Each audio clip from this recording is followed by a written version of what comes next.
In this video, you will learn how to find the domain and the range of a function. In previous video, you learned how to find the domain and the range graphically. We said that always the range is on y-axis and the domain is on x-axis. In this video, you will learn how to find the domain and the range of a function algebraically, okay, with this type of equations. Let's see this note before starting with the examples. When finding the domain and the range of a function, there are two operations to avoid. So we have to avoid two operations, which are, first one is dividing by 0. We never divide if this is a fraction, right? So something divided by 0 is undefined mathematically, okay? So if we do it here, what we'll do, we'll solve this equation. We will take x minus 2. So x minus 2, we take 2 to the other side, and x is equal to 2, okay? So this means that x can never be equal to 2, right? Because 2 minus 2, this is the only case which I get 0 for denominator, right? Okay, so x can be any number except the number 2. Okay, and this will help us now to find the domain also. Okay, coming to second operation to avoid, taking the square root of a negative number. We never take the square root of a negative number. Minus 4, minus 1, minus 100. It is not possible, okay? It is undefined. Let's see our first example. Find the domain and range of polynomial function. So something very important to keep in mind, the domain of any polynomial function is always from plus infinity to minus infinity, meaning x can be any number. If you replace instead of x 1, 2, minus 1, 0, you won't have any problem, okay? It is actually a function is pen. So it is like you are giving input to your function, okay, to your machine, okay? So as an output, you get something, okay? This is the output. So when you give something to your machine, it should be ideal for the machine, not to be broken, right? So if you put any number here, it can be you won't get any problem, right? So it is from minus infinity to plus infinity. Then y is equal to x minus 4. It is the same equation. For the range also is from minus infinity to plus infinity, okay? Here also it will be from minus infinity to plus infinity, but for the range it will be different. We have some restrictions, okay? Which is, we can read it graphically, then we will go algebraically. So we see that the curve comes from minus infinity and it goes to plus infinity, but it stops at minus 4, right? That's why the range will be from minus 4 to plus infinity, right? And seeing that algebraically, we first isolate x squared. So we take minus 4 to the other side, okay?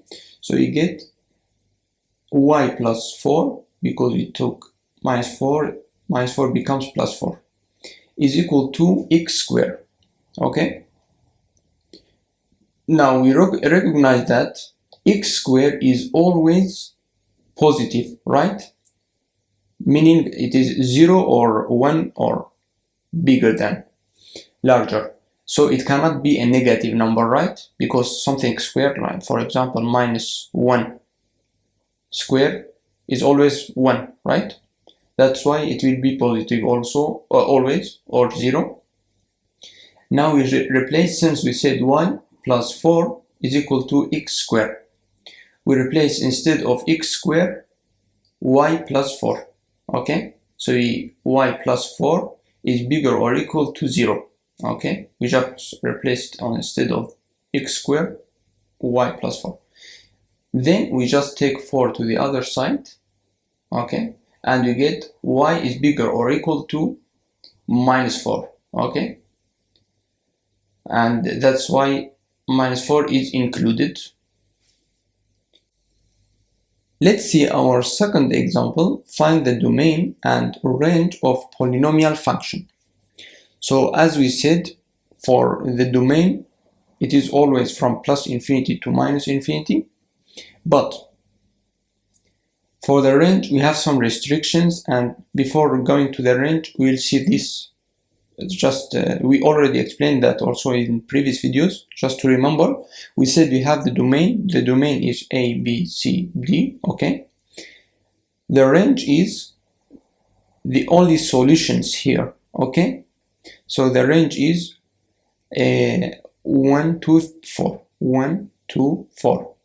Or you can say also, when you plug A in the function, f of A, you get 1. That's why you get f of A is 1, okay? F of B is 2. You see, B is going to 2. F of C is 4. C is 4, okay? We'll do something similar here now. First step is to do, we'll find the value of x, okay? So using this formula, minus b over 2 multiplied by a, okay?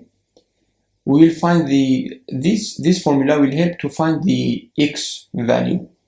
So what is minus b? Minus b is here, so always you have it is like that, ax square minus bx plus c. So minus b is minus 4, that's why you take minus 4, but this minus here is from the formula, okay? Over 2 multiplied by a. 2 multiplied by a. What is a? When we don't have any number here, this means we have 1 here. Okay? And this is equal to 2, right? So now we just plug the value of 2 as we did here. You see, f of a is equal to 1. Now instead of a, we know what is x. We plug it in the equation, the function. So y is equal to x squared, we take 2 squared minus 4 multiplied by x. What is x? We said it is 2, so 2. So 4 multiplied by 2 plus 5. And we just do the calculation. Finally, we get just 2 squared is 4. 4 multiplied by 2 minus 8 plus 5 is equal to 1. Okay, so the vertex are 2 for x-axis. It is like that. So vertices, here is x-axis, here is y-axis, okay? And y-axis is 1, we found it. Now, representing that graphically, we see that our curve, we know already that the domain is from minus infinity to plus infinity, okay? And we know that it stops at 2, right? But okay, so at 2, that's why it comes here, but we don't know if it is on 2 exactly like that, meaning it comes like that. We don't know if here is 2. We don't know if it is coming like that, stopping at 2 or continuing, or it is like that as here, okay? So y vertex help us for that. We see that it is at 1, so that's why you get at 1, okay? It will be like that. So the range is from 1 to plus infinity, okay? And of course 1 is included because it stops at 1, okay? Let's see our first example with a rational function. So find the domain and range of the rational function. So for this type of equations, something very important to keep in mind, the denominator cannot be 0 because, as we said, it is mathematically undefined, okay? So what we will do is, we just take our equation x minus 2 okay? And you say it's equal to 0, we just solve it, we take minus 2 to the other side, so x is equal to 2, okay? So when x is equal to 2, if we replace it, 1 over 2 minus 2, we get 1 over 0, and this is not correct, okay? It is undefined mathematically, that's why we say the domain is from minus infinity to 2 excluded, okay?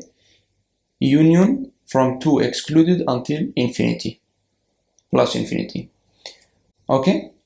Now coming to y is equal to the range, y is equal to 1 over x minus 2, the same equation. So the solution is we could express x in terms of y, okay? Meaning we just multiply y multiplied like that, y multiplied y, x minus 2, and when we don't have any number here, meaning we have 1, so 1 multiplied by 1 is equal 1 multiplied by 1, we get 1, okay? So y multiplied by x minus y multiplied by minus 2, so we get minus 2y is equal to 1, okay? And this leads, we just take minus 2y to the other side, okay? So you get yx is equal to 1 plus 2y, okay? Then we just divide both sides by y, okay? So this also by y. So this y goes with this y, and we keep only x here, and 1 plus 2y over y. So y is equal to 0 is not allowed as it makes the denominator 0, right? Okay, so the range is from minus infinity to 0 excluded, okay? Union from 0 excluded until plus infinity, okay? Let's see our second example. Find the domain and range of the rational function. So as we said, what we try to avoid is having 0 for the denominator. So we do as follow: x squared, this is, we take this equation and we say x squared minus 2 is equal to 0. We take minus 2 to the other side, it is like that, x squared is equal to 2. Then we take the square root of both sides to get the rid from x squared. We get x is equal to plus minus square root of 2, okay? This is, so x cannot be plus or minus square root of 2. The domain is from minus infinity to minus 2, and the square root of 2 excluded, union from square root of 2 to plus infinity. Now coming to the range, I can zoom it maybe, so okay, so it is y is equal to x over x squared minus 2, okay? So what we'll do is, for this type of equation, this is a rule, a general rule to do it always. We express x in terms of y, meaning we multiply y as we did in the previous example also. We multiply y by this equation and this x by 1, okay? Because if you don't have any number here, we multiply it by 1. So y multiplied by x squared minus 2, okay, is equal to x. So y multiplied by x squared is yx squared, and y multiplied by minus 2 is minus 2y, and x remain the same. Then we take x to this side, so we get yx squared minus x minus 2y is equal to 0. We recognize that this as a quadratic equation in x, okay? You can click on this card here also. I already explained how to solve this type of equations. So we identify the coefficients a, b, and c for the quadratic formula, okay? So what is a here? A is y, you see? A, B, C. So A is 1, B is minus 1, and C is minus 2y. Okay? Then we calculate the discriminant delta of the quadratic equation. Delta is equal to, this is the formula, b squared minus 4 multiplied by A and C. This is equal to, what is B? B is minus 1, so minus 1 squared minus 4 multiplied by Y, okay? And Y is, Y is A, that's why we take Y, and C is minus 2Y, right? This is equal to minus 1 squared is 1. If you calculate this, 4 multiplied by Y and minus 2, you get 8Y squared, okay? Now for real solutions of x, the discriminant delta must be non-negative, okay?